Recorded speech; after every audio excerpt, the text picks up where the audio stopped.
sosial media. Dukung terus channelnya Nanda Raymond dengan cara like, comment, share, subscribe ya, untuk memberikan manfaatan, dorongan, dukungan dan doa bersama kita. Matur nuwun, sukses selalu untuk channel YouTube Nanda Raymond. Barakallah. Matur nuwun. Assalamualaikum warahmatullahi wabarakatuh. Waalaikumsalam warahmatullahi wabarakatuh. Bersama Mas Ulin, orang apak, orang kepenak.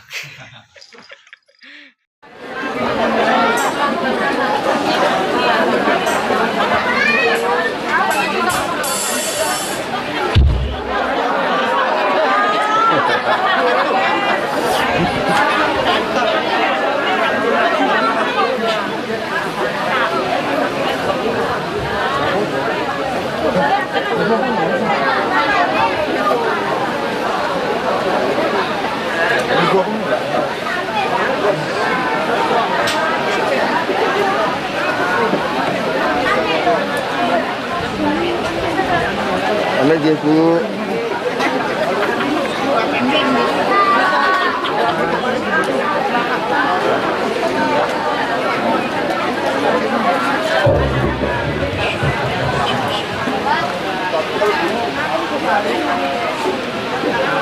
Assalamualaikum warahmatullahi wabarakatuh.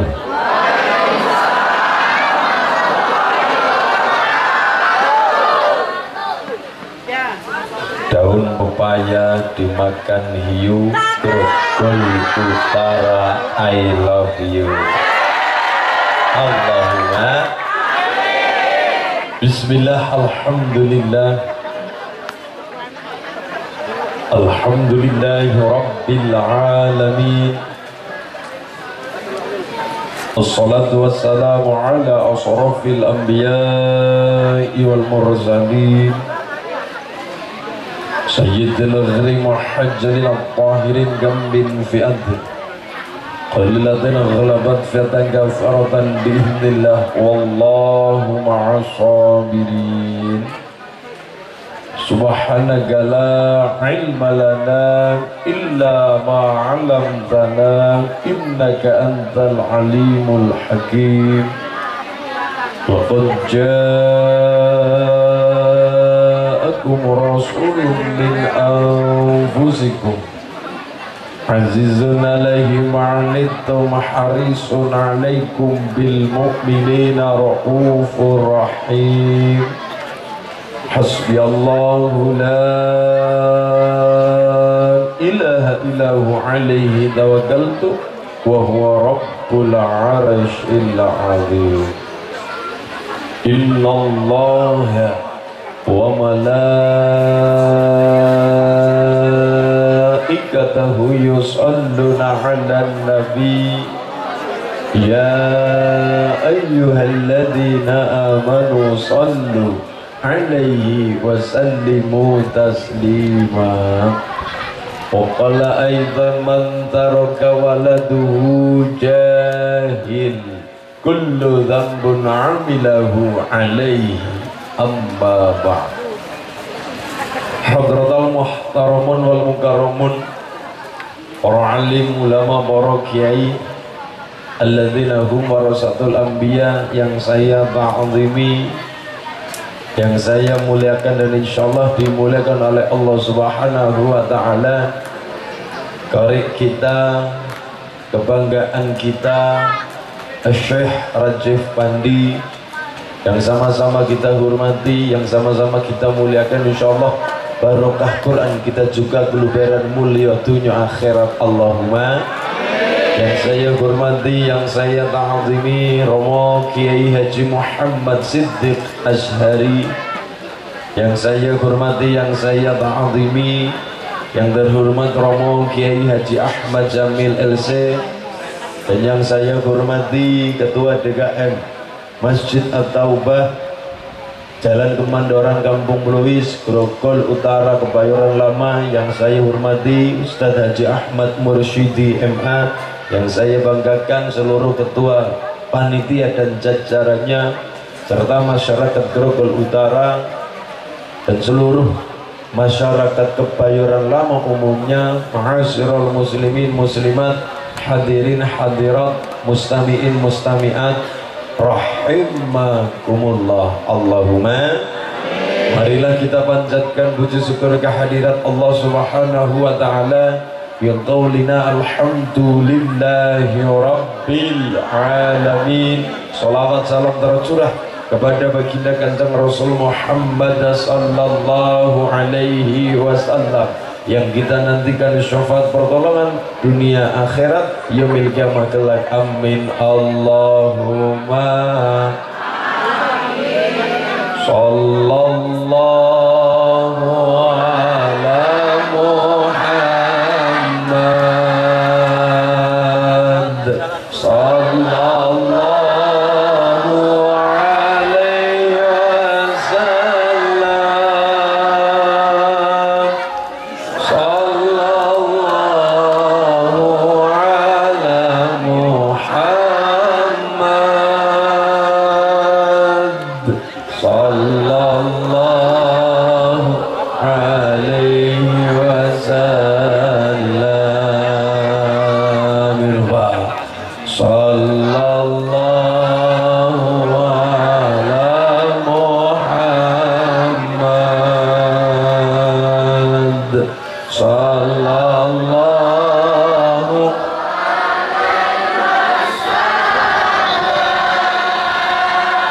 sallallahu sallallahu ala Muhammad sallallahu alaihi wasallam. Anta syamsun anta badrun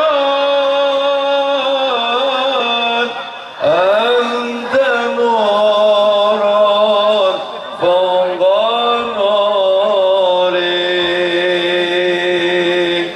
Anta syamsun anta badrun anta nurun fawqa nurik. Anta gaziru wa ghali. Anta misbah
ورحمة للمؤمنين ولا يزيد الظالمين إلا خسارا حسبي الله لا إله إلا هو عليه توكلت وهو رب العرش العظيم والحمد لله رب الحمد لله رب satu. Alhamdulillah, yang pertama kita hari ini masih berwujud manusia. Nomor dua, kita masih diberikan nikmat terbesarnya Allah. Sampai Imam Ghazali pernah mengatakan tuba liman hudiya ilal Islam wa kana aishuhu kafafan wa qana'a bihi. Imam Ghazali dawuh, Imam Ghazali mengatakan tuba liman hudiya ilal Islam, beruntunglah masyarakat Grogol Utara Kebayoran Lama. Kita sebetulnya jauh dari Kanjeng Rasul, wong jaraknya adalah 1400 tahun yang lalu. Kita jauh dari Kanjeng Nabi, wong jaraknya adalah 9 jam naik pesawat terbang dari Jakarta sampai ke Mekah Madinah.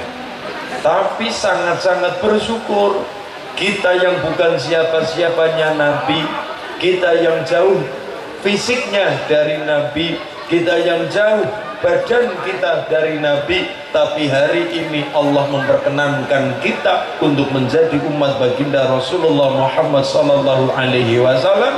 Wong kata Imam Ghazali adalah beruntunglah masyarakat Grogol Utara yang hatinya dibuka oleh Allah masuk kepada agama Islam. Soalnya orang kabeh, tidak semua orang itu punya kesempatan untuk masuk ke dalam agama yang benar, yang namanya agama Islam.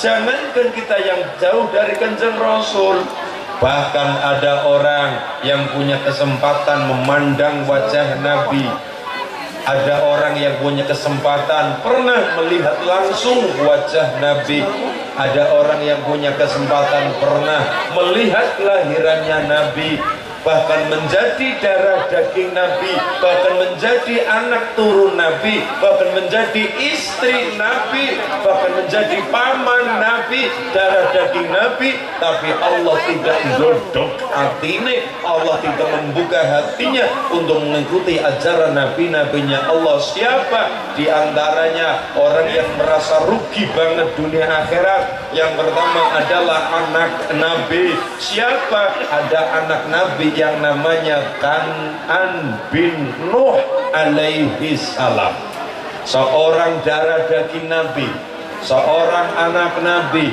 seorang putra Nabi, tapi hatinya orang didodok karo Gusti Allah, hatinya tidak dibuka oleh Allah sehingga tidak bisa menerima kebenaran dari Allah lantaran orang tuanya yang namanya Nuh alaihi salam. Siapa? Yang pertama anak Nabi yang namanya Kan'an bin Nuh alaihi salam. Nomor dua, istri Nabi, ada yang namanya istri Nabi Lot alaihi salam. Istri Nabi Nuh alaihi salam menolak kebenaran bersama Nabi, mengikuti Nabi, tapi hatinya tidak didodok hatine karo Allah. You know, didodok hatine, diketuk hatinya, didodok hatine, dibuka lebar hatinya Allah. Padahal istri Nabi, garwa Nabi, istri Nabi, ya Allah tiap hari bersama Nabi Nuh alaihi salam, bersama Nabi Lut alaihi salam, tapi hatinya orang didodok karo Allah, hatinya tidak diketuk pintu hatinya oleh Allah, rugi. Ada juga paman seorang Nabi yang pertama, ada yang namanya Amr bin Hisham. Siapa? Kita kenal namanya Abu Jahal. Melihat kelahiran Nabi, bersama Nabi, ngerti mukjizat Rasul, melihat wajah Nabi, tapi hatinya orang didodok karena Allah, tidak diketuk pintunya oleh Gusti Allah, hatinya mati. Karena apa? Menolak kebenaran ponakannya sendiri. Nomor 2, ada yang namanya Abdul Uzza bin Abdul Muttalib. Siapa dia? Yaitu Abu Lahab dan istrinya. Abu Lahab nama aslinya adalah Abdul Uzza bin Abdul Muttalib, dan istrinya juga menolak kebenaran yang dibawa oleh keponakannya sendiri Rasulullah Muhammad sallallahu alaihi wasallam. Jadi Abu Jahal nama aslinya adalah Abdul Uzza bin Abdul Muttalib. Abu Lahab. Siapa istri Abu Lahab? Ibu Lahab.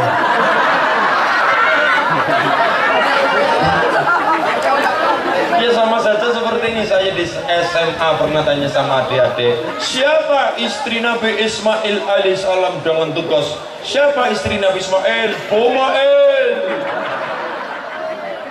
Istri Abu Lahab namanya Ummu Jamil. Siapa dek?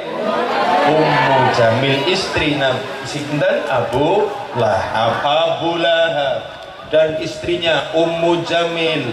Abu Jahal, Amr bin Hisham, paman Nabi, melihat mukjizat langsung Nabi, melihat wajah Nabi, tapi hatinya orang diketuk, tidak diketuk oleh Allah, menolak kebenaran yang dibawa oleh ponakan sendiri. Kita yang notabene secara fisik jauh dari Nabi, bukan siapa-siapanya Nabi, kita kan bukan siapa-siapanya Nabi, paling ponakannya Kanjeng Pardi. Bukan siapa-siapanya Nabi, sebatas ikut-ikut saja Kanjeng Nabi. Tapi alhamdulillah pada detik ini, malam hari ini, bersama Syekh Rajif Andi, bersama Haji Ahmad Mursidi, hari ini, malam ini, menikmati indahnya peringatan Maulidun Nabi Muhammad sallallahu alaihi wasallam, memperingati lahirnya Rasulullah karena kita cinta, karena kita mahabbah kepada baginda Rasulullah Muhammad sallallahu alaihi wasallam. Amin Allahumma. Tuba liman hudiya ilal Islam. Termasuk golongan orang yang beja, orang yang beruntung dunia akhirat, orang yang hatinya diketuk oleh Allah masuk kepada agama Islam. Apa agama Islam? I-S-L-A-M-I, Islam. Islam niku nopo? Isa, subuh, luhur, asar, maghrib. Ingin selamat laksanakan ajaran baginda Muhammad sallallahu alaihi wasallam, salat kita laksanakan 5 waktu, kita laksanakan insyaallah berkah salat mislu khamsi salawatika naharin jarin ala babi ahadikum kasirul ummah. 5 waktu salat itu ibarat seperti sungai yang mengalir di depan rumah. Di ono sungai, mana ada sebuah sungai di depan rumah kita, kita lihat ono sungai, ada sungai yang bening suci airnya, dilihat enak, dilihat bening, dilihat sejuk adem. Kita lihat ono banyu kali, ada air sungai mengalir di depan rumah kita, kita kepencut, kita senang ada air sungai yang mengalir bening, yang mengalir suci, mengalir bening luar biasa. Kita mandi 1 hari 1 malam 5 kali, bersih apa bersih? Suci apa suci? Begitu juga dengan sholat 5 waktu, melaksanakan sholat duhur bin urip ini makmur nganti tekan jeroning kubur. Melaksanakan sholat duhur, andai kata ada dosa dari subuh sampai duhur, dosa kita di ngapura, dimaafkan Allah. Allahumma. Melaksanakan sholat asar ben hidup tidak kesasar, hidup tidak tersesat, penora kesasar, ngelakoni sholat asar, andai kata ada dosa dari duhur sampai asar, dosa kita diampuni Allah. Melaksanakan sholat maghrib, ayo ngibadah sing tertib, mumpungnya si pada urip.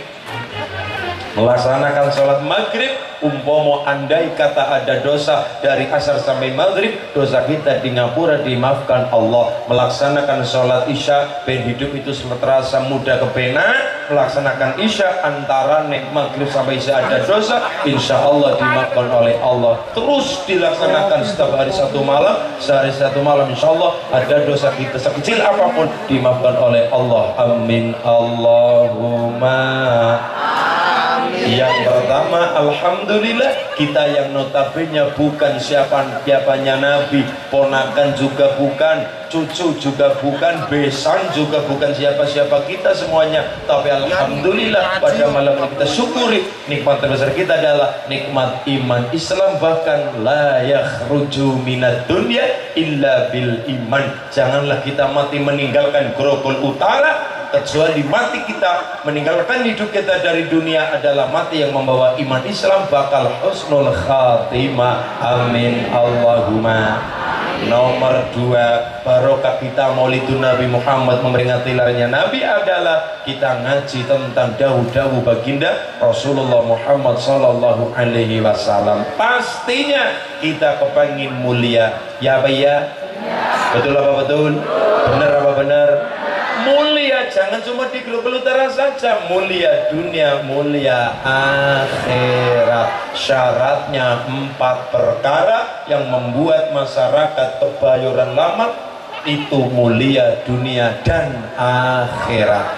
Kanjeng Nabi dawuh arba'atu jawahira fi jismi bani Adam. Ada 4 mutiara. Apabila mutiara ini ada di tubuh kita, ada di jasad kita, ada di awak kita semua, maka 4 perkara ini yang membuat kita mulia dunia dan akhirat. Yuziluha arba'atu asya'a. Tapi 4 perkara ini hilang gara-gara 4 perkara yang lain. Hati, waspadalah, waspadalah. Yang pertama, nomor 1, arba'atu jawahir fi jismi bani Adam. 4 perkara mutiara sing gawe masyarakat Grogol Utara mulia. Yang pertama adalah amal jawahir fal aqlu. Pembeda manusia dengan hewan adalah berakal. Kalau manusia cuma kerja, hewan juga kerja. Manusia cuma makan, hewan juga makan. Manusia cuma minum, kucing juga minum, kebo yang minum, sapi yang minum. Tapi bedanya adalah kita sama-sama makan, kita sama-sama bekerja, kita sama-sama minum. Bedanya adalah kita punya istimewaan, yaitu wujude akal. Sapi ketemu kangkung langsung makan. Sapi ketemu suket rumput langsung makan. Sapi ketemu damen langsung makan. Kucing ketemu damen. Damen sih bahasa Indonesia apa ya? Pari lah iya. Jerami sayang. Jerami. Lah iya. Kucing makan, kita makan. Sapi makan, kita juga makan. Bedanya apa? Kita berakal. Maka kalau kita lihat sayur kangkung, akal kita pakai masak, kasih bumbu, kompornya nyalakan, kasih bumbu-bumbu, insya Allah enak matang. Ada daging tidak dimakan mentah-mentah, akal kita pakai ben matang bagaimana? Dibakarlah, digorenglah, direbuslah ben matang, akal kita pakai. Maka yang pertama adalah kita berakal. Nomor 2, wadinu dan agama. Pembeda yang kedua kita dengan sapi, kita dengan hewan, kita dengan apapun itu adalah nomor 2 akal. Ditambah lagi akal, jangan akal saja, dibalut dengan yang namanya agama. Contoh, pagi-pagi hewan tangi turu, tangi tidur, bangun tidur. Sapi langsung makan. Tangi tidur, tangi turu. Sapi bangun tidur langsung makan. Kucing bangun tidur langsung makan. Apapun langsung makan, tidak pakai doa. Beda kita manusia di Grogol Utara. Apa? Bangun tidur terus tidak lupa bangun tidur apa? Habis mandi membersihkan. Oke. Betul, ini kurang pas. Bangun tidur, ambil air wudhu. Ini orang yang beragama. Subuh-subuh ambil air wudhu dulu. Sholat subuh. Terus nomor 2 adalah bedanya kita dengan hewan agama. Hewan makan langsung makan, tinggal kemerwas makan begitu saja. Beda kita beragama, kita makan sesuai dengan tuntunan Kanjeng Rasul. Kalau makanan bisa dicomot, maka pakai jeriji 3, jari 3, 1, 2, 3 ambil. Ini simbol ketidakserakahan. Tapi tidak semua bisa pakai jari 3. Contohnya Pak mie ayam. Kalau kurma oke, bisa dicomot kurma.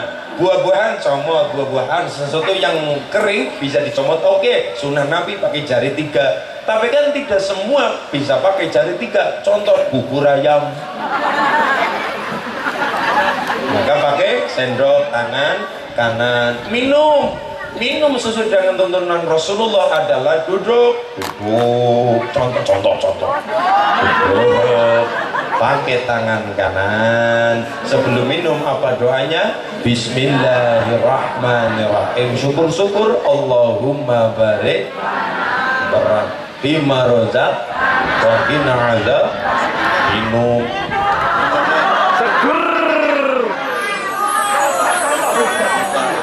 Alhamdulillah 3 kali tegukan gelek. Alhamdulillah gelek, alhamdulillah gelek, alhamdulillah. Ini minum sesuai dengan contoh baginda Rasulullah Muhammad sallallahu alaihi.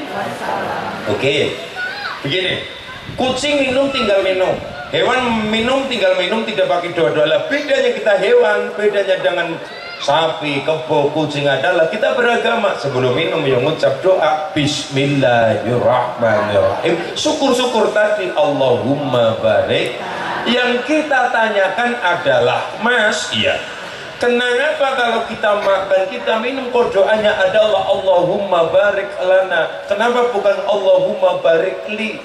Barik lana adalah ya Allah, Allahumma barik lana. Artinya apa, Bu? Ya Allah, berkahi kami.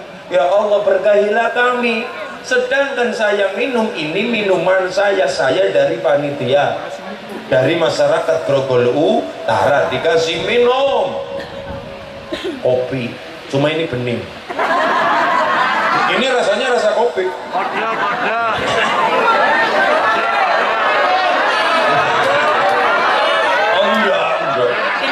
Ini sudah rasa kopi. Ini loh. Air. Ketika saya minum, doa kita adalah Allahumma barik lana. Ketika kita makan, doa kita adalah Allahumma barik lana.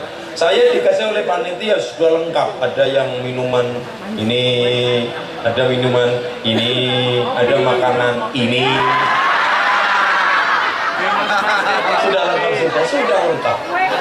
Yang kita tanyakan, kenapa kalau kita makan bubur kita yang kita beli bubur ayam bagi-bagi untuk sarapan, kita beli opor apapun itu kita untuk sarapan, nasi kuning, nasi uduk kita makan untuk kita sarapan, dari uang kita sendiri, dari uang saya makan bubur ayam, saya minum air putih dikasih panitia. Kenapa kalau kita makan kita minum Allahumma barik lana? Sedangkan barik lana artinya adalah ya Allah, Allahumma ya Allah barik lana, berkahilah kami, berkahilah kita ya Allah. Sedangkan minuman saya yang minum, saya merasakan enak, saya merasakan segar, saya merasakan nikmat. Tapi kenapa doa saya adalah Allahumma barik lana, berkahi kami? Kenapa tidak Allahumma barik li, berkahi saya? Toh ini minuman saya, ini air saya dari panitia, sah untuk saya. Kan begitu. Jawabannya simpel. Kenapa kita makan, kita minum? Saya minum Allahumma barik lana, berkahi kami. Karena bisa-bisanya air sampai ke meja saya atas dasar keringatnya orang banyak, atas dasar andilnya orang banyak, atas dasar kesel capeknya orang banyak, panitia Grogol Utara. Maka saya minum Allahumma barik lana, ya Allah berkahilah kami. Maka yang nganter air sampai ke meja dapat berkahnya, yang beli aqua dapat berkahnya, yang ikut-ikut sedekah untuk acara malam hari ini ya untuk membelikan ini ya dapat berkahnya. Semuanya berkah. Ibu makan nasi, saklokan rongklokan ibu makan nasi, Allahumma barik lana. Nasi di tangan kita bukan karena kita bikin sendiri, tidak bisa kita bikin nasi sendiri, tapi seluruhnya yang terlibat dalam proses nasi itu semuanya dapat berkahnya dari doa kita Allahumma barik lana. Yang dari pasar bawa dari truk-truk pengangkut beras dapat berkahnya, yang di warung-warung kecil dapat berkahnya, yang ngantar dari warung sampai ke rumah dapat berkahnya, ibu makan kita makan, yang masak dapat berkahnya, sampai petani dulu yang bikin benih-benihnya dapat berkahnya, orang-orang yang panen kepanasan kehujanan dapat berkahnya. Ini kita makan, kita minum tidak bisa sendiri, butuh orang lain. Inilah hebatnya Islam, mendoakan orang banyak. Makan pun untuk diri kita sendiri masih memikirkan mendoakan orang banyak. Allahumma. Inilah hebatnya Islam, hebatnya baginda Rasulullah Muhammad sallallahu alaihi wasallam. Allahumma. Maka nomor 2 adalah pembeda kita dengan hewan setelah berakal. Nomor 2 beragama. Cuma berakal tanpa agama bahaya. Apa jadinya? Komunis. Apa jadinya? Ateis. Orang duit Tuhan. Kenapa? Cuma logika, cuma akal saja yang diasah, tapi batinnya agamanya nol. Yoradadi. Nomor 2 wadinu, agama. Mutiara nomor 2 adalah agama. Nomor 3 wal haya'u, rasa malu. Allah itu maha menutupi aib. Contoh, Allah mau menutupi aib seseorang apabila orang itu syaratnya satu, masih punya rasa malu. Malu kepada Gusti Allah. Contoh, di dalam Quran ada cerita seorang nabi dari keturunan Nabi Ibrahim alaihi salam. Nabi Ibrahim punya anak namanya dari Siti Sarah, namanya Nabi Ishak alaihi salam. Kalau dari jalur Siti Hajar kan Nabi Ismail alaihi salam. Kalau dari jalur Siti Sarah istri pertama Nabi Ibrahim kan namanya Nabi Ishak alaihi salam. Nabi Ishak punya putra namanya Nabi Yakub alaihi salam. Yakub punya putra namanya Nabi Yusuf alaihi salam. Seorang nabi yang terkenal paling tampan, paling ganteng, paling bagus, paling gagah. Siapa? Nabi Yusuf alaihi salam. Di Quran juga ada ceritanya, sampai Allah mengabadikannya, dibikinlah surah yang namanya surah Yusuf. Di dalam surah Yusuf ada ayat menceritakan Nabi Yusuf digoda oleh perempuan, namanya siapa? Nah, nggak tahu. Zulaikha. Yang kita tanyakan adalah, oke, di Quran ada surahnya, surah Yusuf. Di dalam surah Yusuf ada cerita itu di dalam ayat tersebut. Ono cerita Nabi Yusuf digoda oleh wanita yang namanya Zulaikha.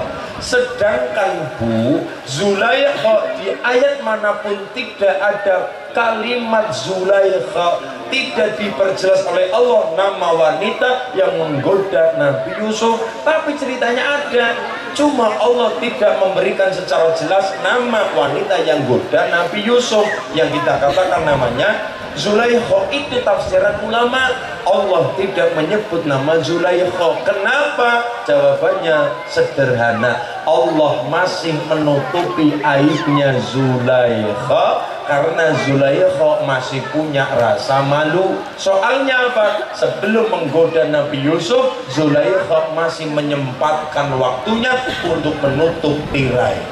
Ini bukti Zulaikha masih punya rasa malu, sehingga ceritanya ada, cuma Allah tidak menyebutkan nama Zulaikha di dalam tersebut untuk menutupi aibnya Siti Zulaikha. Syaratnya masih punya rasa malu. Hari ini kan tidak. Hari ini hanya karena demi FYP terkenal TikTok, hanya gara-gara dendam televisi.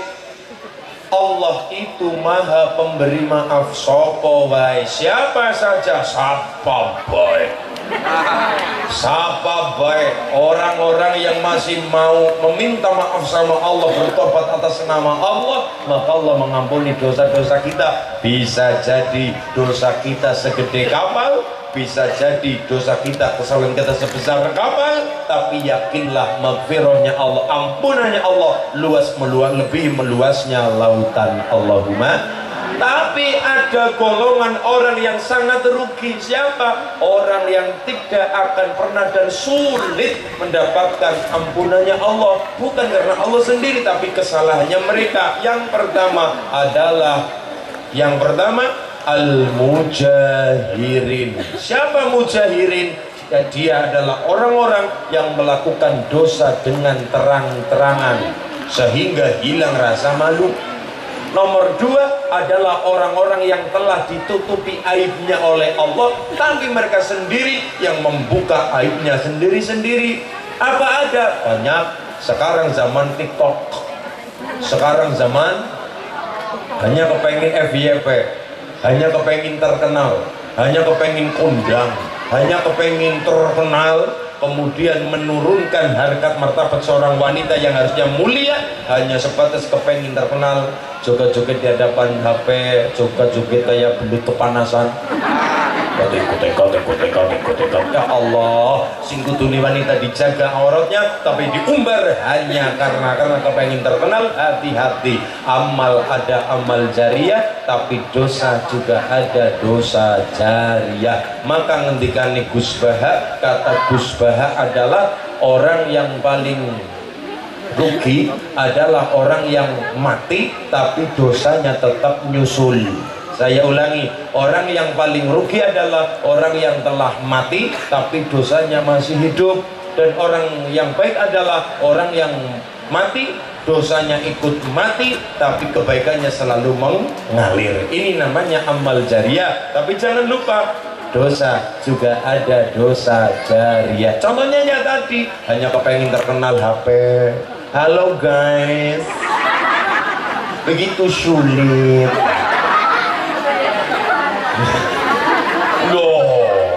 Iya, wong wedok perempuan tega-tega. Halo guys,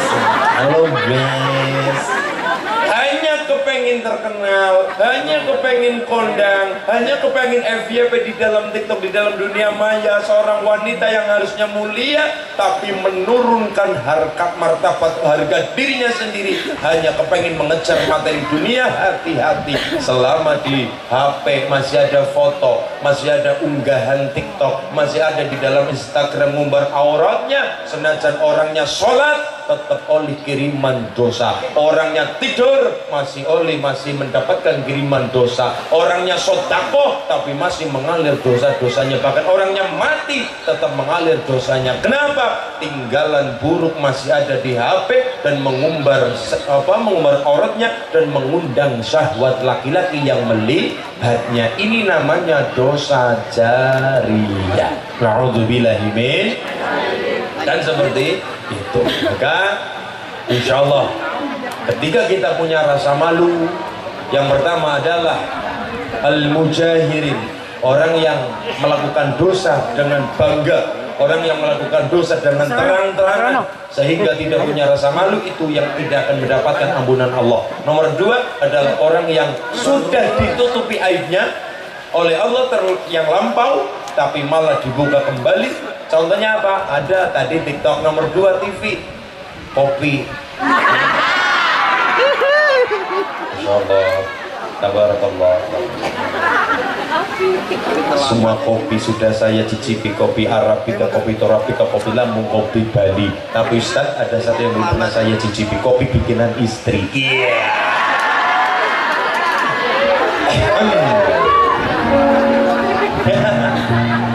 Kembali ke laptop pengajian. Nomor 2, hanya kepengen terkenal gendang televisi. Allah maha penutup aib kita. Tapi nomor 1 orang yang sulit mendapatkan ampunan Allah, yang pertama adalah orang yang terang-terangan dengan bangganya melakukan dosa yang dikatakan al-mujahirin. Nomor 2, orang yang telah ditutupi aibnya Allah telah lampau, kemudian hanya karena diwawancarai di televisi, diundang oleh televisi, membuka kembali aibnya sendiri, diceritakan kembali aibnya sendiri, maka itulah yang sulit mendapatkan ampunannya Gusti Allah.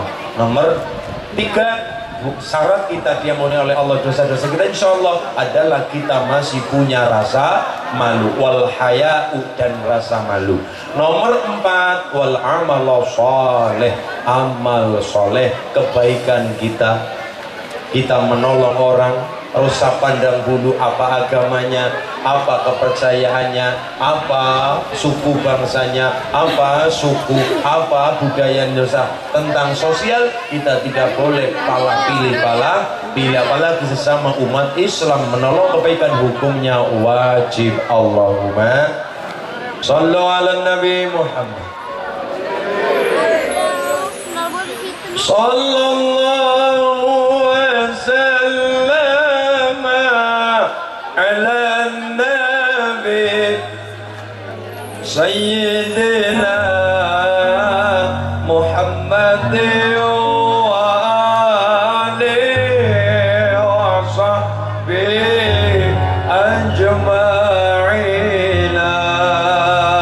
Sallallahu wasallam ala Nabi Sayyidina Muhammad wa alihi wa sahbihi ajma'ina. Sallallahu wasallam ala Nabi Sayyidina Muhammad wa alihi wa sahbihi ajma'ina.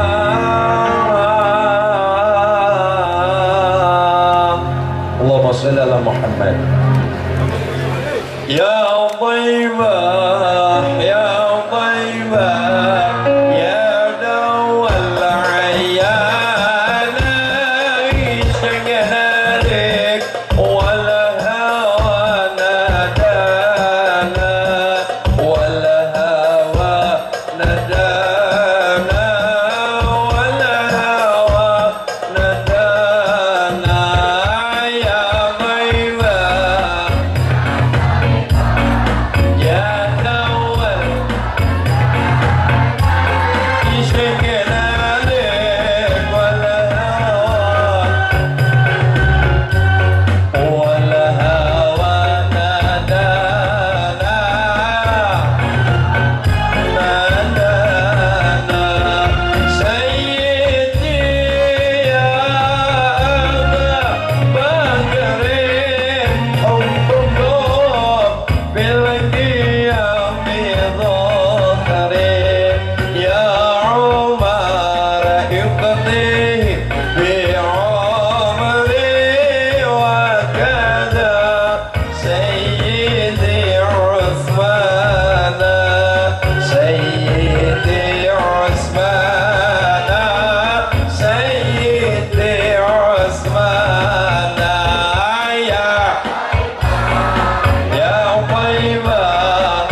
ala Muhammad. Ibu kaulah wanita yang mulia, derajatmu tiga tingkat dibanding ayah. Ibu kaulah wanita yang mulia, derajatmu tiga tingkat dibanding ayah. Kau mengandung, melahirkan, mengandung lagi, melahirkan lagi, mula bani mengandung. Udah metong ya. Semoga anak-anak yang soleh dan solehah, Allahumma. Satu, mutiara yang membuat masyarakat Grogol Utara mulia dunia akhirat, dipandang mulia Allah dan masyarakat dunia. Yang pertama adalah kita berakal. Nomor dua, kita beragama. Nomor tiga, kita punya rasa malu. Ciri-ciri orang mukmin, ciri-ciri orang yang beriman adalah orang yang punya rasa malu. Dengan rasa malu kita dihormati. Contoh sesuatu yang hebat, tapi karena tidak punya rasa malu, tidak ada yang menghormati. Contohnya apa? Kuda jaran. You know jaran? Apa? Kuda. Kuda. Iya kuda. Jaran. Tahu jaran? Oke, sip. Paham jaran lah ya.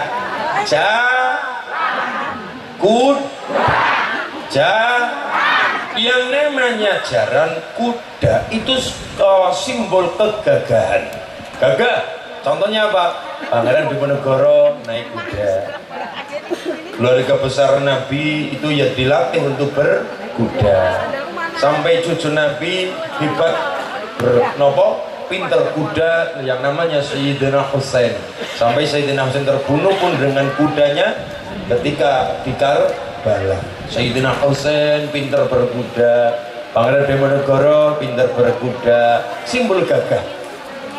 Masa yono ditanya, Mas kalau berperang naik kuda kenapa? Ya karena jalannya cepat. Mas anak berperang naik kebo, klukot, maka naik jaran juga simbol gagah. Dan lihat gagah, jaran itu gagah. Gagah sama ganteng itu berbeda.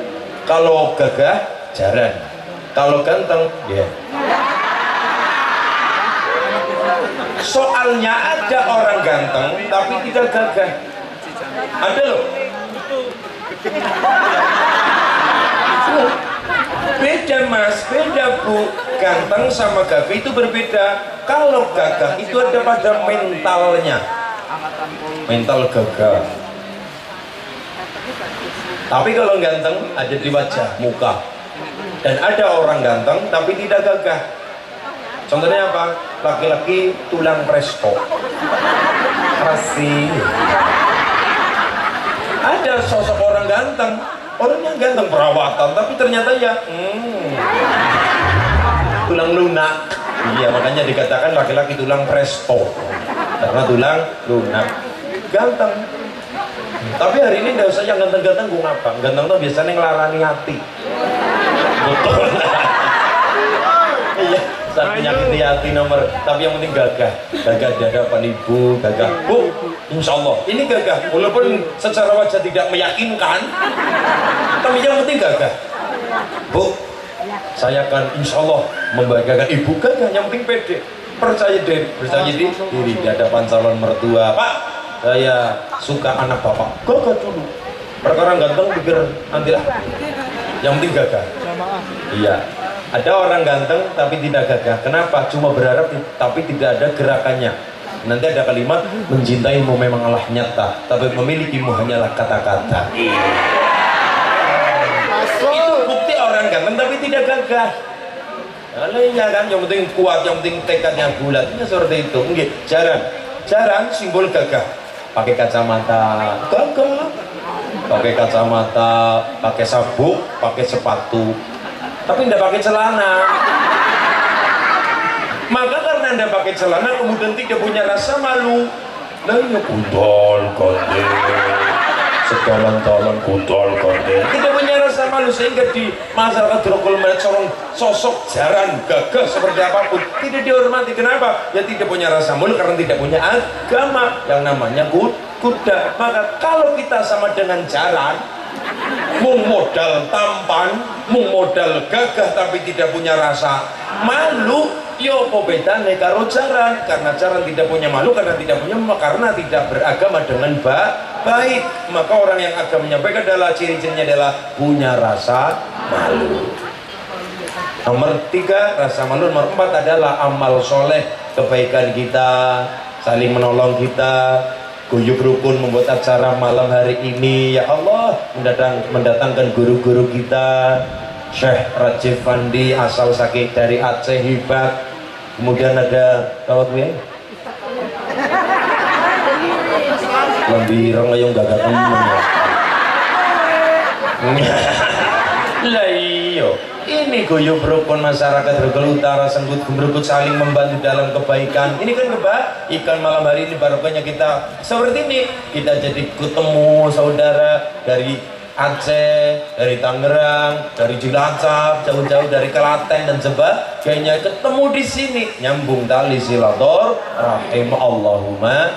Kemudian kita dijak malam hari ini oleh Syekh Rajif apa? Baca Quran bersama, sholawatan bersama, insya Allah barokah malam hari ini. Allahumma. Tapi jangan lupa 4 mutiara tadi yang saya katakan bisa rusak gara-gara 4 perkara yang lain.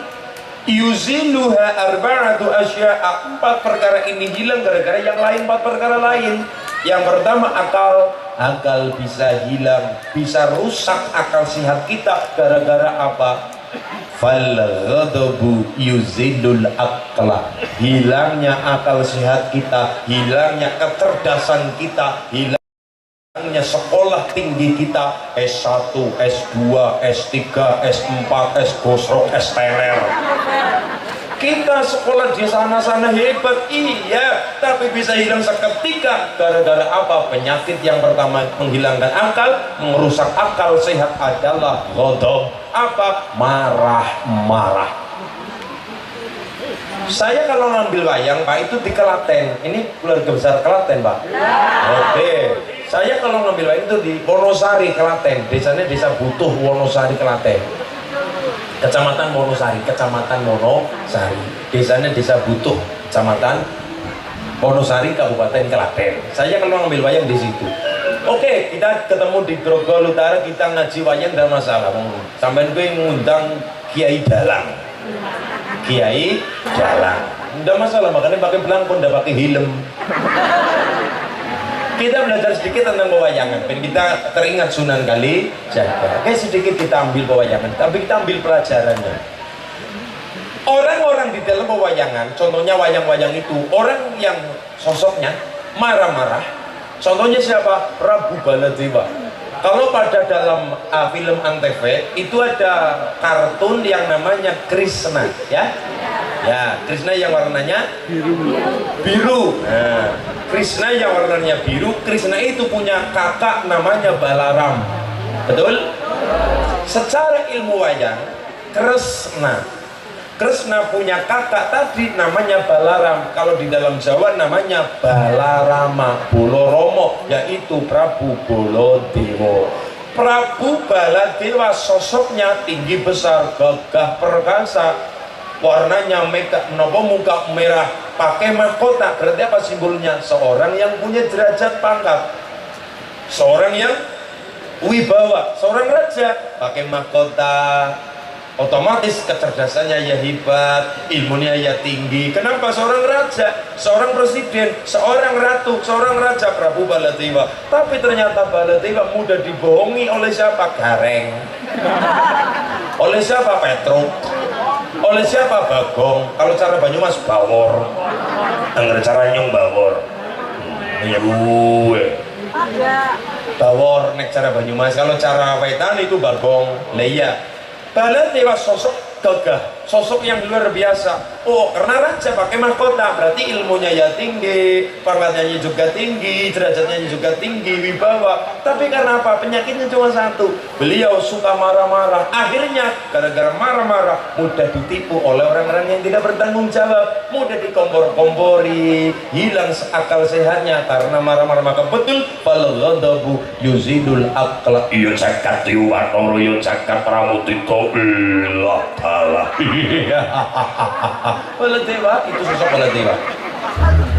Sukanya marah-marah. Yo jagat dewa Wanoro, yo jagat dewa rewetroge nolong gareng. Marah-marah. Sehingga karena suka marah-marah, ya mudah ditipu, mudah diprovokasi, mudah apa? Kesenggol marah. Apapun marah, mudah diterombang-ambing dalam amarahnya karena mudah dibakar, mudah dikompori, ya tapi akal sehatnya hilang, ilmu yang tinggi seketika hilang. Kenapa? Nuruti marah-marahnya sendiri. Fal ghadabu yuzidul aqla. Marah-marah membuat akal sehat kita rusak. Nomor 2, agama bisa hilang rusak gara-gara apa? Wal hasadu yuzilu dina. Hilangnya sholat kita, hilangnya ganjaran sholat kita, hilangnya ganjaran zikir kita, kaitannya dengan agama gara-gara hasud. Apa itu? Wal hasadu yuzilu dina. Gara-gara penyakit hasad, iri. Definisi iri adalah tidak senang kalau orang lain mendapatkan nikmat. Tetangga beli gelang, atine melong-melong.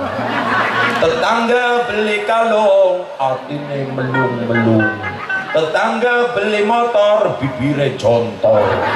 Tetangga beli kulkas, hatinya panas. Tetangga beli parabola, ibu beli paramek. Tidak suka kalau orang lain mendapatkan nikmat. Iri.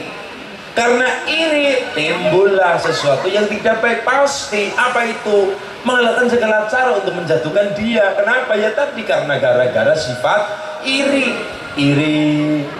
Judes ketemu orang tersebut, cuek ketemu orang tersebut, sehingga kita mutus tali silaturahim, ataupun gara-gara iri kita memfitnah mereka karena faktor iri. Maka betul fal hasadu yuzilu dina. Hilangnya agama, sholat kita, zakat kita, perkara agama, ganjaran kita hilang, rusak gara-gara penyakit hati yang namanya iri, dengki. Nomor 3, wal haya'u, rasa malu rusak gara-gara wattoma'u yuzidul haya.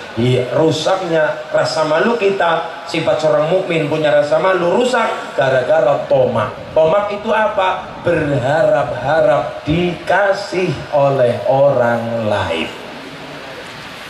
Tidak menerima BLT, marah-marah.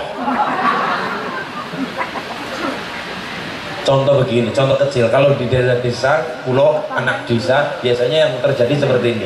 Ada orang metik mangga, ada metik mangga, metik jeruk, apapun, karena di desa lagi panen rambutan, panen mangga. Lah itu ada ibu-ibu, jadi niatnya itu untuk gelewean, guyonan, bercanda saja. Tapi dengan kata-kata itu bisa menurunkan harga dirinya. Contoh, ada orang lagi panen mangga, Bu, apa?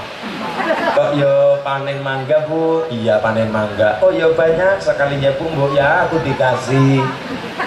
Kan banyak Bu, kan nanti ndak kehilangan berapa, paling 2-3 bulan. Ndak banyak, kan cuma 2 paling. Oh ya aku dikasih Bu, kan cuma 2. Hati-hati.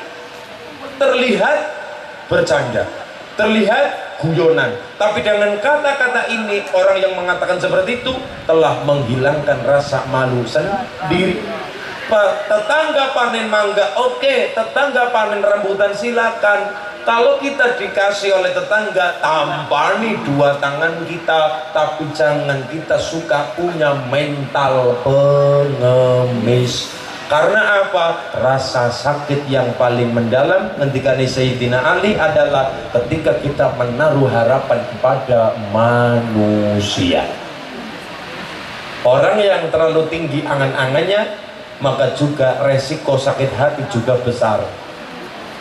Orang yang menaruh tinggi keinginannya terlalu tinggi, muluk-muluk, maka resiko sakit hati juga semakin besar, semakin kecil keinginan kita, semakin kecil harapan kita kepada manusia, maka kecewa juga semakin kecil. Ini sudah menjadi rumus. Semakin tinggi angan-angan kita, wah semakin tinggi berharap kepada manusia,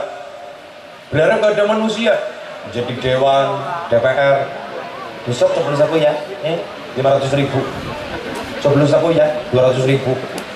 Ketika gagal dalam pemilu, ketika menjadi dewan kok gagal karena berharap pada manusia, sakitnya tuh di sini. Maka betul Sayyidina Ali berkata, rasa sakit yang paling mendalam adalah ketika kita menaruh harapan kepada manusia. Maka dengan tomak, rasa berharap dikasih oleh orang lain, kalau kita tidak dikasih maka sakit hati kita. Kenapa? Terlalu tinggi keinginan kita untuk dikasih, tapi kemudian tidak dikasih oleh tetangga kita, maka kita timbul fitnah, maka kita timbul sesuatu yang tidak baik kepada tetangga tersebut. Hati-hati, wa tama'u yuzilul haya, hilangnya, rusaknya rasa malu kita gara-gara berharap-harap kepada manusia. Nomor 4,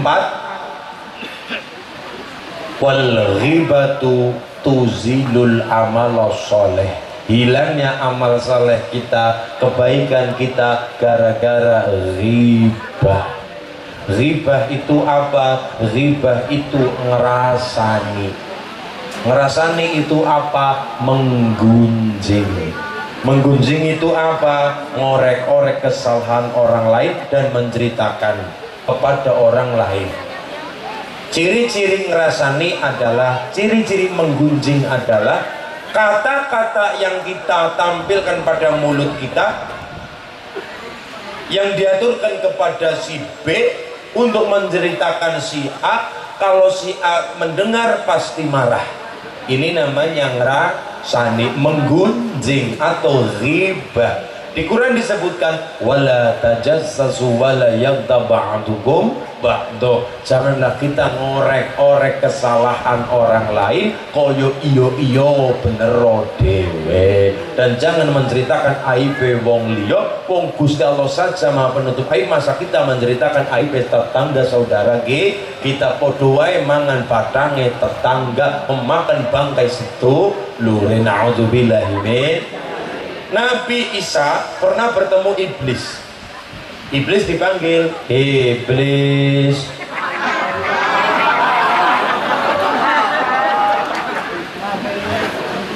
Iblis. Iblis, labai. Iblis dipanggil oleh Nabi Isa. Iblis itu membawa dua benda, kanan dan kiri pada tangannya. Ditanya oleh Nabi Isa, wahai iblis, labai. Nah, yo saya. Ada apa Nabi Isa? Kamu mau kemana? Saya mau menggoda manusia. Loh yo, kamu tak bawa apa itu kanan kiri di tangan kamu? Tangan kiri, kanan dan kiri, kanan dan kiri. Bawa apa itu? Yang kanan membawa apa yo? Ceret di sini apa namanya? Teko. Teko kanan dan seret sebelah kiri, teko sebelah kiri. Itu anu apa? Itu anu apa? Itu apa? Yang pertama sebelah kanan dan sebelah kiri, sebelah kanan teko, sebelah kiri juga teko. Ya Nabi Allah, saya ini seorang iblis tidak akan menceritakan rahasia keiblisan. Tapi saya dinasihati oleh Allah supaya jangan berbohong kepada nabi-nabinya Allah. Jenengan nabi Allah, maka saya tidak boleh berbohong kepada jenengan. Layo, iblis tidak berani berbohong kepada nabi-nabinya Allah. Maka dijawab dengan jujur. Kamu bawa apa? Yang pertama sebelah kanan isinya madu. Madu. Untuk apa madu? Untuk mengoles-olesi lidahnya manusia, terutama masyarakat Grogol masyarakat Kebayoran, agar ketika lenggahan seperti ini rasanya enak banget, rasanya nikmat banget, rasanya gurih banget. Ketika menceritakan aib orang lain, maka oleh iblis dikasih madu terus ya. ben tambah nikmat, tambah buket, tambah nikmat, tambah enak, maka diolesi kenapa dengan beda 1 jam di hadapan Quran, 1 jam bercerita tetangga, pasti lebih nikmat, lebih enak. 1 jam duduk 1 jam menceritakan kesalahan orang. Ya coba ibu 1 jam menghadap Quran dapat berapa lembar? 1. Oh ngantuk. Kenapa? Karena ngantuk 1 jam di hadapan Quran. Bismillahirrahmanirrahim. 1 jam dapat 5 lembar sudah syukur luar biasa. 1 jam cuma dapat 5 lembar Quran. 1 jam duduk-duduk bersama tetangga sudah menghibah berapa orang, berapa kecamatan. Oh 5 kecamatan sekena kabeh. Itu jangan heran kenapa kita menghibah orang lain kok rasanya enak banget, rasanya gurih banget. Kenapa? Diolesi dengan madunya iblis. Ini rahasia keiblisan. Nomor 2 itu bawa apa kamu belis? Nomor 2 saya bawa abu coro Jawa itu namanya awulayan Pak. Awulayan itu abu yang ketika selepas habis masak silit panci. Apa aku cara di sini? Langes apa?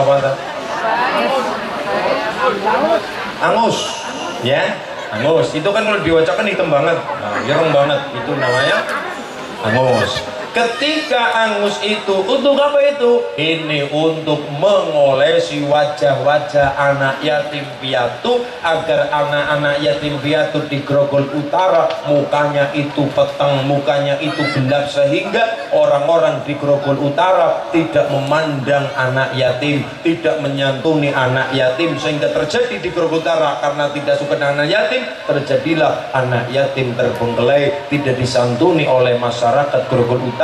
Itu juga faktor iblis agar anak yatim pinter apapun terlihat cuma bodohnya saja. Anak yatim bagus seperti apapun cuma terlihat eleknya saja. Anak yatim alim seperti apapun terlihat cuma bodohnya saja. Kenapa? Tertutup oleh angusnya iblis. Maka tadi masyarakat Utara yang yatim piatu, 1 dalam rangka mendekatkan diri kita pada kanjeng seperti 2 jari ini bersama Rasulullah di surganya Allah, Allahumma. Nomor 2 sebagai lantaran sodakoh daul bala wal amrod, penolak bala penyakit bakal pergi semua, Allahumma. Nomor 3 menghapus angus-angusnya iblis, menghapus abu-abunya iblis, sehingga anak-anak kita yatim piatu diurusi oleh kita, disantuni oleh kita, menjadi anak-anak yang soleh dan solihah, Allahumma ya rabbal al-qalbu mudaya. Mekah mungkin tidak tanya beli apa Pak? Beli apa? Oh wah jahannam. Apa itu? Kopi panas. Kopi ya, kopi. Ini dalam rangka panitia tidak hanya ngaji memperingati lahirnya Nabi, tapi mempraktekkan sunnah kanjeng Nabi. Ya 1 it'amul to'am. Loh, barokahnya memuliakan tamu siapa? Nabi Ibrahim. Siti Sarah usia 90 tahun divonis mandul, cara dokter sekarang divonis mandul. Umurnya seorang wanita 90 tahun, sehingga karena tidak bisa memberikan momongan kepada untuk suaminya, maka Siti Sarah mempersilahkan suaminya untuk kawin lagi. Dengan siapa? Siti Hajar, yang langsung dikaruni momongan yang namanya Nabi Ismail putra Siti Hajar. Niku nggih Siti Hajar. Istri pertama kan Siti Sarah. Maka Bapak Ibu silakan pilih. Di dalam dunia ini ada 4 tipe keluarga. Yang pertama, suaminya durhaka, istri durhaka. Nomor 2, suaminya taat, istri durhaka. Nomor 3, istri taat, suami yang durhaka. Nomor 4, suami taat, istri taat. Ibu pilih yang mana? Nomor 4, suami taat, istri taat.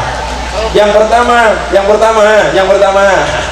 suami durhaka, istri durhaka, double durhaka, double kill. Siapa? Yang pertama adalah lanang wedok podo-podo durhakane, pada-pada durhakane. Yang pertama adalah Abu Lahab dan istrinya Ummu jamil. Durhaka, sama-sama durhaka. Nomor 2, suami taat. Suaminya yang taat, istrinya durhaka. Siapa? Tadi Nabi Lot, istrinya durhaka. Nabi Nuh, istrinya durhaka, ibunya kan durhaka. Nomor 3, istrinya yang taat, suaminya durhaka. Siapa? Fir'aun. Asia, itu wanita yang taat, tapi suaminya durhaka. Fir'aun. Nomor 4, deadlock, suami istri bodoh-bodoh taatnya. Siapa?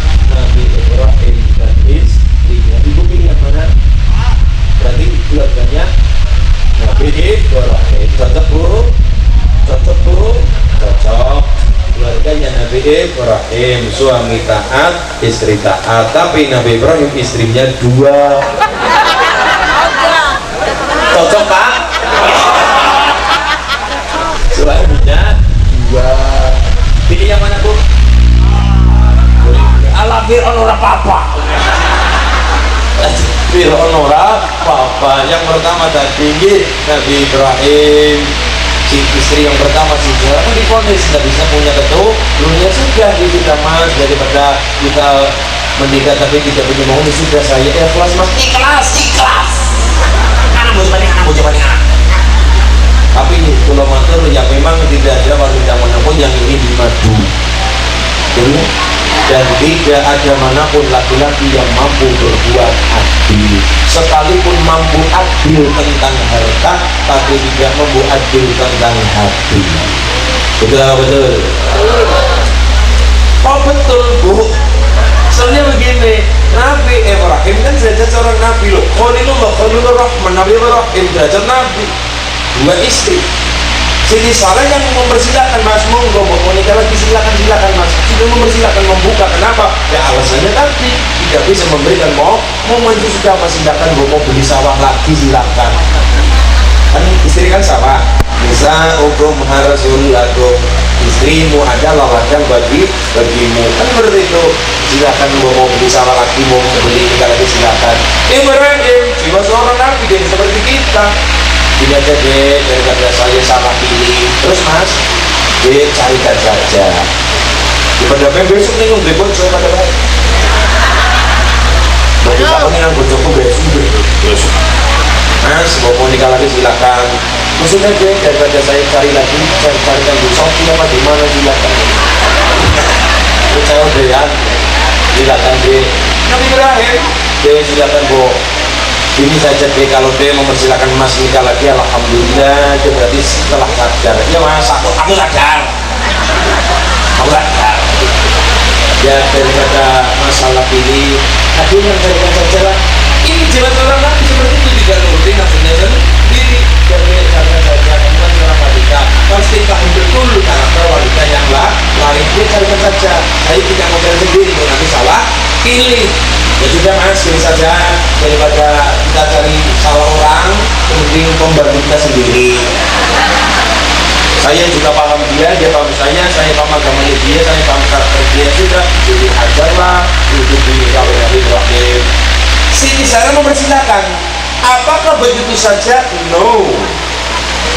Ketika Nabi Ibrahim berduaan dengan Siti Hajar, itu kan sudah sah suami istri. Siti Sarah melihat keharmonisan mereka berdua. Siti Sarah istri pertama, peribahasanya dadanya ditaruh telur mentah maka akan menjadi matang. Kenapa? Panas. Ini derajat Nabi masih dicemburuni oleh istri. Dan memang itu rumusnya adalah tidak ada wanita manapun yang mampu dan mau untuk dimadu, dan tidak ada laki-laki manapun yang mampu berbuat adil, sekalipun mampu adil tentang harta. Punya istri 2, punya harta, suaminya punya harta 3 miliar, 1 miliar untuk istri Jakarta, 1 miliar untuk istri Cilacap misal, 1 untuk Bojonegoro, 1 untuk Cilacap. Suaminya pegang 1 miliar, dia mau untuk kondangan untuk makan-makan sebagainya. Oke, 3 miliar untuk 3 orang, mampu adil tentang harta dan takarannya, tapi tentang hati tidak akan mampu berbuat adil.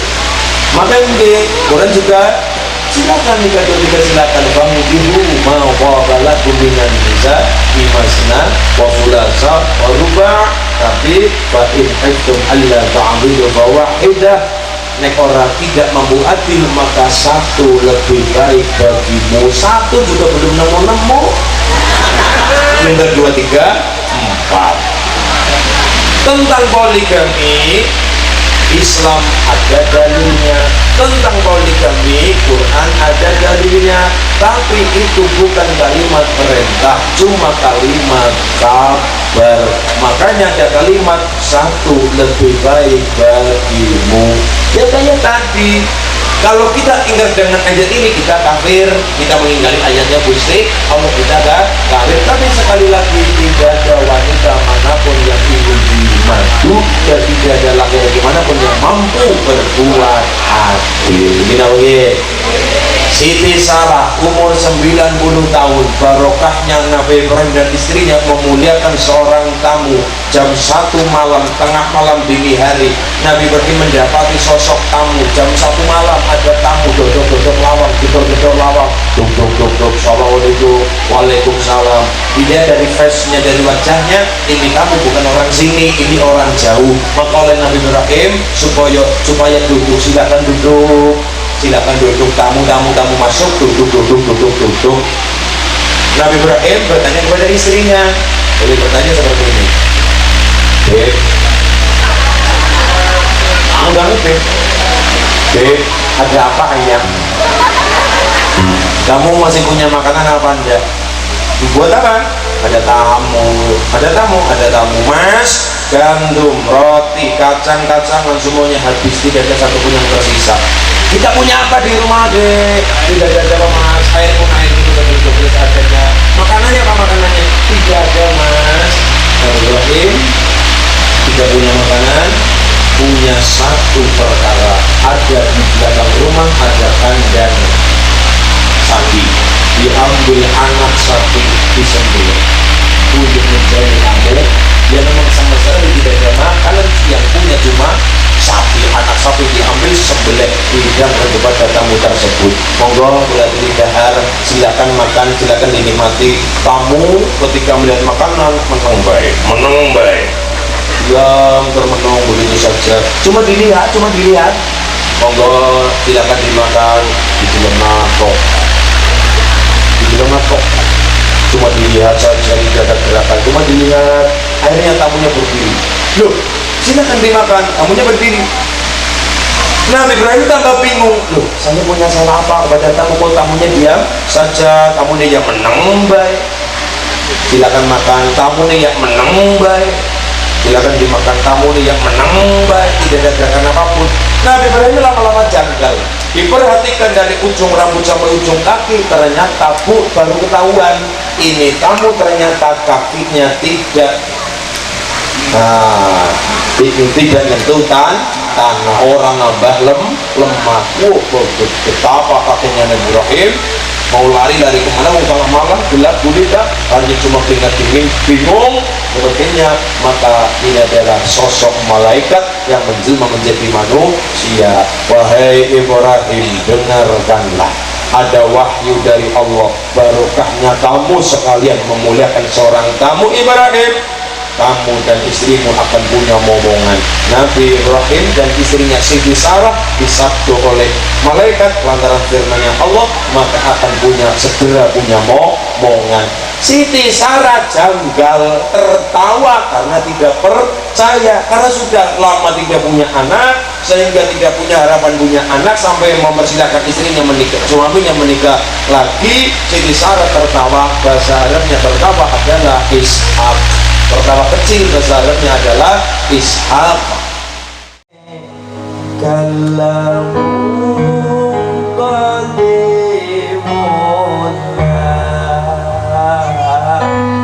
yumallu sama'u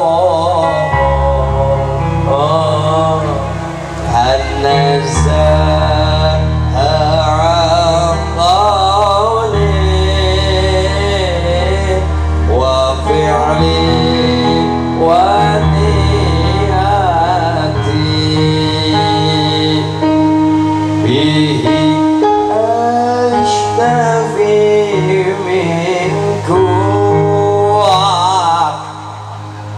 lidaiyo wa nuru dalilul li qalbi tajali wa hayati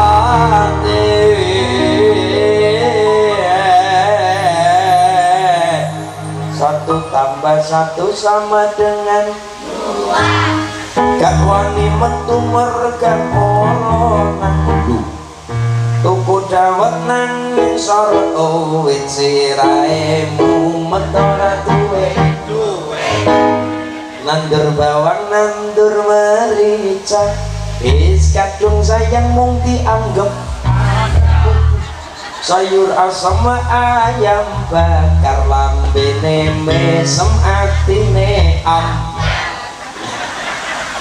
salatullah salamullah ala qala rasulillah salatullah salamullah ala yasin habibillah salatullah salamullah ala qala rasulillah salatullah salamullah ala yasin habibillah toko tamat nang Kalimantan tetap semangat untuk masa Lombok kerawit pedes tenanan golek duit kanggo lamaran sholatullah salamullah ala Tuhan sholatullah salamullah ala yasin habibillah tawasalna bismillah wa bihamdi wa kulli mujahid bi ahli lebar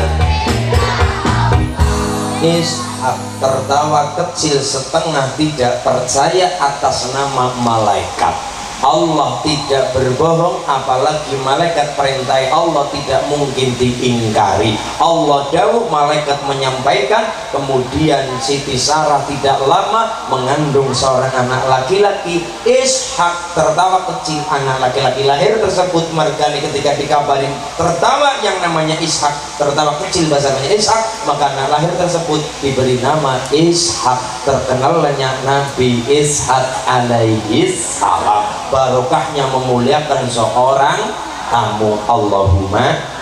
Nomor 2, waqadha uddaini, menyegerakan membayar hutang. Membayar, kalaupun belum punya kemampuan untuk melunasi, minimal nyicil.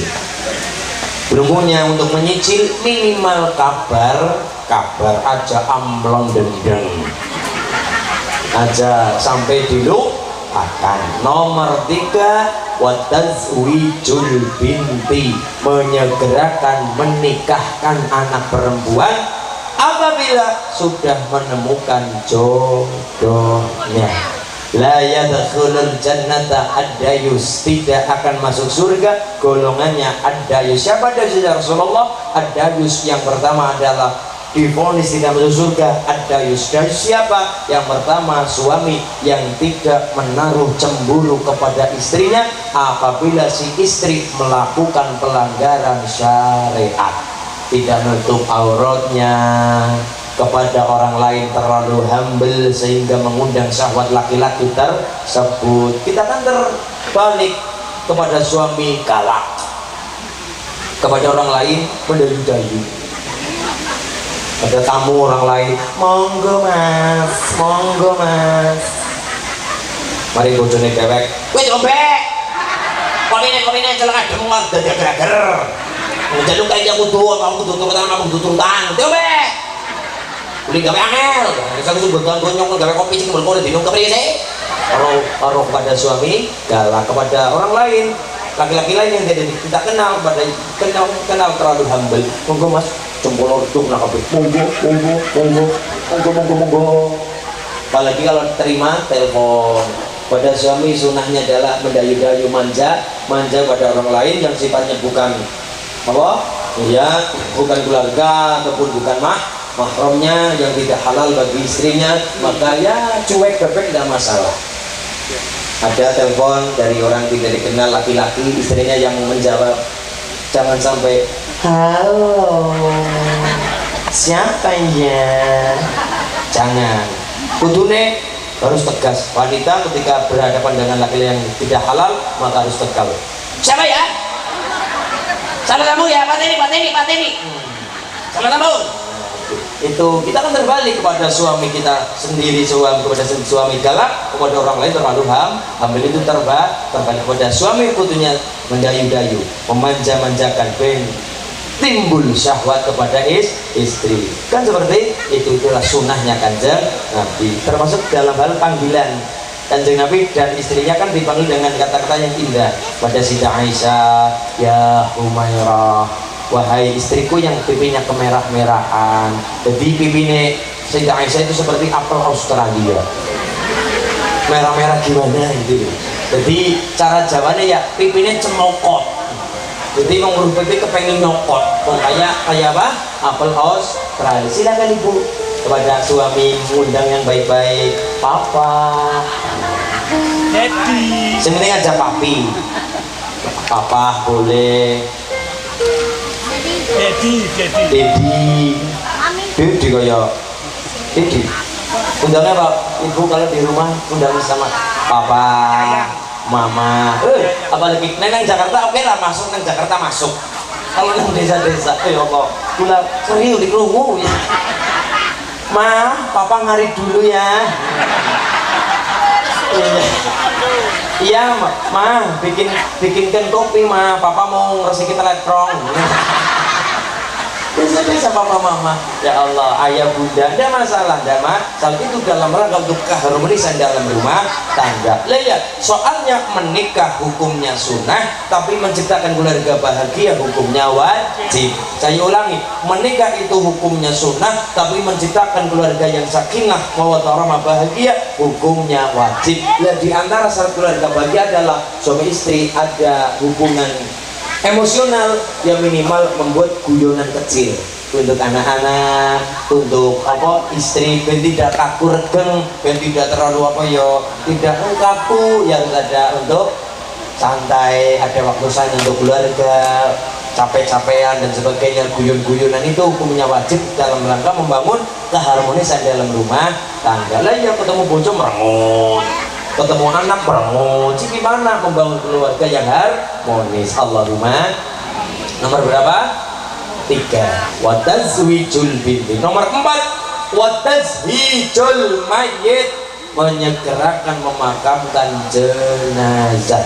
Nomor 5. At-taubah minal ma'asi, bertobatlah kita dari urusan maksiat. Kita wajib bertobat. Kenapa? Kita tidak tahu besok masih hidup atau tidak. Siapa yang tahu? Karena kata orang Mesir, al-maut kamislin marojil, yang namanya mati ibarat seperti kelapa. Ibu tahu kelapa? Yang jatuh dari kelapa tidak harus kelapa yang tua. Kadang-kala yang kembangnya yang namanya manggar, ambrol banyak. Rodo gede yang namanya beluluk, tembuluk, jatuh ya banyak. Yang namanya gede sedikit yang namanya cengkir, jatuh juga banyak. Yang gede jenengi degan, kelapa muda jatuh juga ada. Yang tua tidak jatuh juga ada. Kecepit belukang. Inilah hidup manusia, yang jatuh dari atas artinya mati, tidak melulu yang tua. Kadang-kala yang baru di kandungan berapa bulan belum jadi janin, masih 3 bulan ambrol ada. Yang sudah dijanin 5 bulan ambrol juga banyak. Sih tidak ada yang tahu. Ini urusannya ilahi, urusannya Gusti Allah. Menungsa mau berusaha ngerekoyoso ngerekodoyo semampu kita, yang dongo ya usaha yang donga, maka ngentikane Mbah Danhar waktu congol ketika berdoa pakai Jawa ya tidak masalah. Makanya kalau cara doanya Mbah Danhar seperti ini, Allahumma katra kitri sugih sapi sugih pari, Allahumma katra kitri sugih bebek sugih meri, Allahumma ubat-ubat bisa nyandang bisa ngeliwat, Allahumma ubat-ubat muga-muga diparingi selamat. Allahumma. Alamate anak soleh. Sarang-sarang kita doakan bersama dengan syair ini, semoga adik-adik kita, anak-anak kita di Grogol Utara jadi anak yang soleh solihah. Allahumma anak yang alim alimah. Allahumma syaratnya adalah nempel kepada Al-Ustadz Haji Ahmad Mursyidi, nempel kepada Romo Kiai Muhammad Siddiq Ashari, nempel kepada Romo Kiai Haji Ahmad Jamil LZ. Muka-muka kita ketularan, kita barokahan para ilmu, karena beliau adalah ulama yang dikatakan al-ulama warasatul anbiya. Allahumma.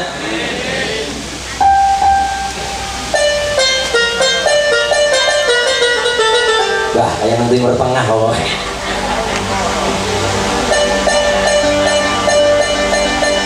Alamantina saleh iku papat. Alamantina saleh iku papat. Tandane mukmin anut ing syariat kang dihin lesane alus ngendikane lan mulyaake ing wong tuane. Alamate anak saleh iku papat. Tandane mukmin anut ing syariat kang lesane alus ngendikane lan mulyaaken ing wong tuane. Kaping telu asih ing bocah cilik-cilik angka sadolon gawe becik. Kaping telu asih mring bocah cilik-cilik hukum marang sadolon gawe becik. Kaping papat amal anut ing ilmune lan tanggung jawab ora ngawurane. Alamate anak saleh iku papat. Tandane mukmin anut ing syariat kang dihin lisane alus ngendikane lan mulyaake ing wong tuane. Ya Rasulullah salam salamun alaik ya Rafi'a syafi wa daraji abada yajiraka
Ya Allah,